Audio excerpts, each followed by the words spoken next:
De la mañana seguimos avanzando en Business Conexión aquí en Negocios Televisión, adentrándonos en algunos de los grandes asuntos más destacados en materia económica y de nuevo con la ayuda de Alejandra Ocese, periodista de Economía del Mundo. Alejandra, muy buenos días. Muy buenos días. Uno de esos asuntos que queremos poner esta mañana sobre la mesa, mira a cómo el Banco Central Europeo concluye que ni España ni Alemania han sabido paliar el golpe de la inflación en la desigualdad. Cuéntanos. Efectivamente, la cosa es que la inflación parece que nos afecta a todos por igual, pero no es así. La inflación afecta muy especialmente a las rentas bajas por la composición de su cesta de consumo, mucho más que las rentas altas. Por lo tanto, un aumento consistente de la inflación, pues al final acaba impactando en la desigualdad. Y esto es algo que deberían tener en cuenta los gobiernos a la hora de tomar medidas, ¿no? Lo que dice el Banco Central Europeo es que existen dos tipos de medidas que pueden tomar cualquier gobierno para intentar solucionar un poco la situación de inflación. Una de ellas sería medidas de precios, medidas que van encaminadas a que la factura final que pagan los hogares sea más baja. Y un segundo tipo de medidas serían medidas de rentas, aquellas que van destinadas a hacer una transferencia de rentas a las familias que tienen ingresos más bajos para poder ayudarles a capear la situación de inflación. Se ha demostrado que las primeras, las de precios, son mucho menos eficientes que las segundas para combatir la desigualdad. Y el problema está en que en el caso de España el Gobierno se ha centrado en las medidas de precios. ¿Pues por qué? Pues porque nos hemos centrado en aplicar medidas como, por ejemplo, la bajada del IVA de los alimentos, que nos beneficia a todos por igual independientemente de nuestra renta, e incluso beneficia más a aquellos que consumen más, con lo cual en la práctica los que más se benefician del descuento son las familias más ricas. Estaría también en este grupo el descuento de 20 céntimos en el combustible de gasolina, gasóleo, que al final beneficia a los que más repostan, o también, por ejemplo, la bajada del IVA de la electricidad. Por el contrario, medidas del tipo renta ha habido muy pocas en España. Pues hemos tenido el cheque de 200 euros y alguna otra muy puntual y muy residual. Con lo cual, como el Gobierno se ha centrado en medidas de precios, pues lo que ha conseguido es que no ha paliado el efecto que tiene la inflación en la desigualdad. Es algo que pone de relieve el Banco Central Europeo, nos señala directamente a nosotros y señala también a Alemania, porque Alemania se ha centrado mucho en reforzar las subidas de sueldos y igualmente eso beneficia más a los que más ganan, porque al final si a todos nos suben el sueldo, pues los que más ganan son los que perciben una mayor ganancia de poder adquisitivo en términos absolutos.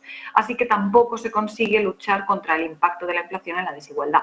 De cara al futuro, lo ideal sería que el Gobierno tuviera esto en cuenta y optara más por las medidas de tipo transferencias a los más vulnerables. Es cierto que el Ejecutivo tiene previsto acabar con todas las medidas antiinflación ya el año que viene, y los expertos lo que nos están diciendo es que cuando se quiten todas estas medidas, y si tenemos en cuenta además que el efecto base que hasta ahora nos estaba ayudando a que la inflación bajara, porque estábamos comparando con meses del año pasado en los que la inflación interanual estaba muy alta, ese efecto base se está diluyendo, con lo cual podemos esperar que la inflación repunte en los próximos meses, incluso que el año 2024 en conjunto cierre con una inflación más elevada que la de 2023.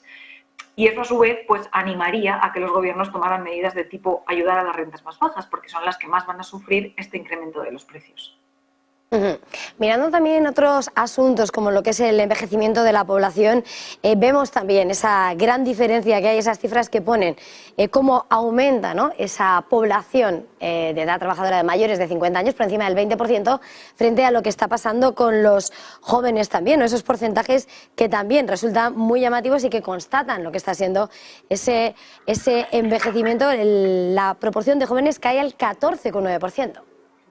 Exacto, es muy curioso porque se ha invertido, ¿no? La proporción de personas que tenemos trabajando mayores y jóvenes ha cambiado completamente. Si miramos la fotografía del mercado laboral de hace 2 décadas, vemos que los jóvenes representaban en torno al 27%, casi 1 de cada 3 trabajadores tenía menos de 30 años y la población trabajadora de más de 55 solo representaba un 10%. Bueno, pues esas dos líneas que podían partir de estos niveles se han ido invirtiendo, de manera que en el año 2013 ya cambiaron los porcentajes, empezó a ser superior la proporción de gente mayor trabajando y hoy en día tenemos un 20% de mayores de 55 años trabajando, o sea, del total de empleados que hay en el país, un 20% son mayores de 55 años, que es el doble de lo que teníamos hace 2 décadas, mientras que los jóvenes han bajado al 14,9%, con lo cual han caído casi a la mitad.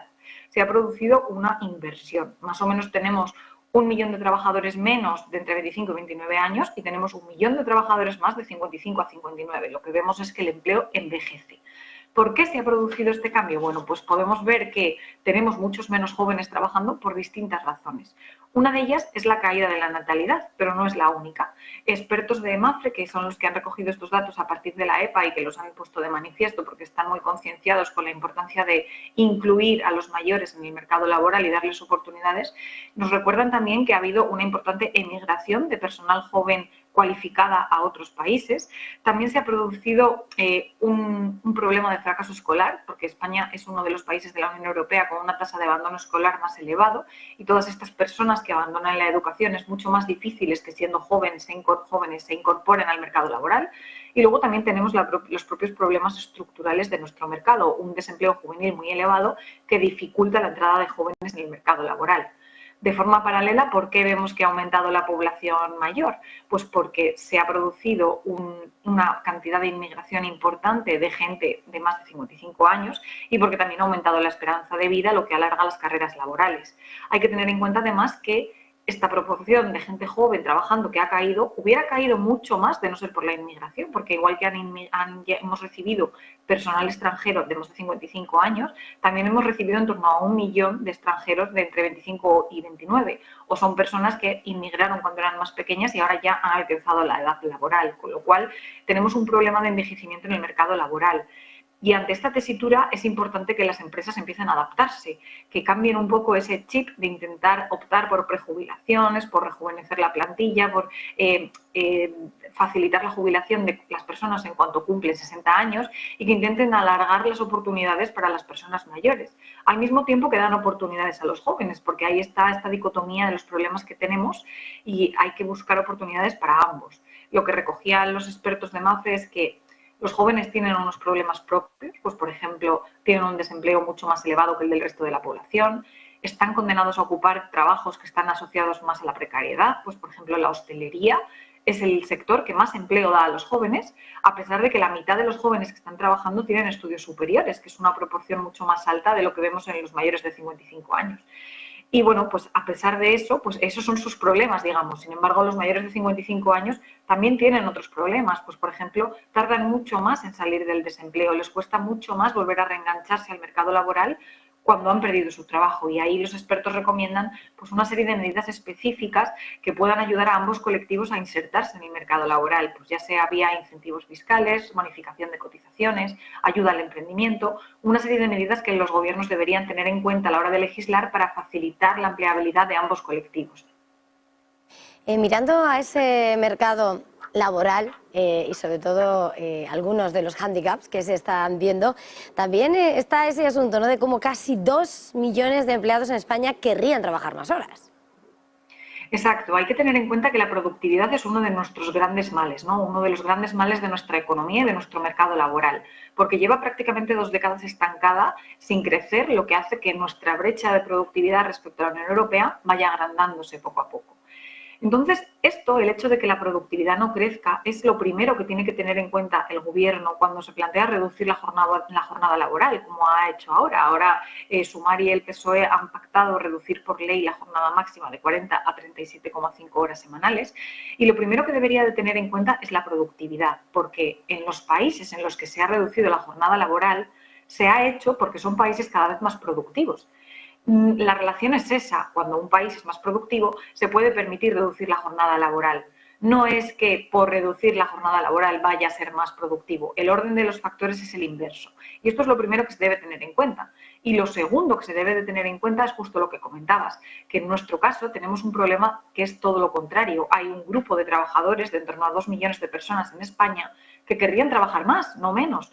¿Por qué? Pues porque en la mayoría de los casos, en torno a 1,5 millones, ocupan trabajos a tiempo parcial de manera involuntaria, es decir, ellos querrían trabajar a tiempo completo, querrían tener un contrato de 8 horas, pero la empresa en la que está les ofrece menos, les ofrece solo unas horas a la semana, con lo cual no tienen un trabajo a tiempo parcial porque quieren. De hecho, según los datos de la EPA, solo un 9% de las personas que tienen un trabajo a tiempo parcial es porque quieren. La inmensa mayoría querrían trabajar más y luego tenemos también un grupo de en torno a 500.000 personas, un poquito menos, que querrían trabajar más, pero no pueden. No pueden, ¿por qué? Porque se tienen que hacer cargo de otras labores, tienen que ocuparse de cuidados de familiares, ya sean niños o mayores, o bien porque tienen que estudiar, o porque ellos mismos tienen una enfermedad que les impide trabajar a tiempo completo. O sea, son distintos factores los que hacen que estas personas que quieren trabajar a tiempo completo no puedan, pero sí que es verdad que tenemos un contingente de en torno a 1,5 millones que querrían trabajar más y podrían trabajar más y no lo hacen porque no tienen oportunidades. Con lo cual, eso es algo que debería tener en cuenta los gobiernos a la hora de legislar. El INE, cuando hace la EPA trimestralmente, pregunta a los españoles, ¿usted querría trabajar más o querría trabajar menos? Vemos que 2 millones de personas querrían trabajar más y solo 1.200.000 personas querrían trabajar menos. Sorprende, pero esto se debe a que todas esas personas que contestan que querrían trabajar menos asumen que trabajar menos implicaría una bajada de sueldo. Lo curioso está en que la voluntad del gobierno de reducir la jornada va asociada a que ese sueldo se mantenga. Su idea es que trabajemos menos, pero por el mismo sueldo. Claro, ante esta propuesta los empresarios se saltan, ¿no? Porque para ellos mantener un sueldo por una jornada mucho más corta implica directamente un encarecimiento de sus costes. Tienen que asumir el mismo sueldo por una persona que va a trabajar mucho menos. Y imaginar que esa persona va a ser mucho más productiva, pues entra un poco en el terreno de la utopía, porque si nosotros partimos de la base de que de repente al año que viene nos van a reducir la jornada y todos vamos a ser mucho más productivos, vamos a ser capaces de producir lo mismo o más en mucho menos tiempo, eso es directamente proporcional a asumir que ahora no estamos siendo todo lo productivos que podríamos. Estamos asumiendo que los trabajadores pues pierden el tiempo o que no están trabajando a pleno rendimiento, con lo cual es una hipótesis que también es negativa ya desde partida. Pues muchísimas gracias por este análisis de estas grandes cuestiones que nos preocupan. Alejandra Ocese, periodista de Economía del Mundo. Un placer, como siempre. Feliz jornada, feliz trabajo.